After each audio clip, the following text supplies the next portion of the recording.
Ici, docteur Karl Gilbert. Aujourd'hui, on analyse froidement l'arbitrage du match Haïti contre Écosse. Pas l'émotion, pas le bruit, les faits.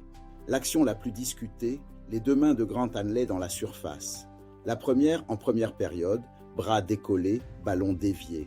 La seconde à la 79e minute, sur la frappe de Bellegarde. Une main évidente qui change la trajectoire du ballon. Dans les deux cas, aucun penalty, aucune review VAR, aucune explication. Selon les lois du jeu, au moins une de ces actions doit être revue. Et puis il y a la faute de Kenny McLean dans les arrêts de jeu. Semelle haute, contact au-dessus du genou. L'arbitre donne jaune. Le VAR ne dit rien. Pourtant, selon les critères FIFA, c'est une action qui mérite au minimum une revue vidéo.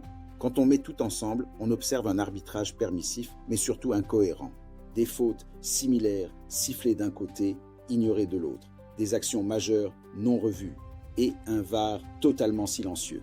Résultat, Haïti se retrouve lésé sur plusieurs décisions clés. Avec un penalty accordé ou un carton rouge, le match aurait pu basculer. Les experts internationaux parlent d'erreurs majeures. Et ils ont raison. Ces décisions ont eu un impact direct sur le résultat.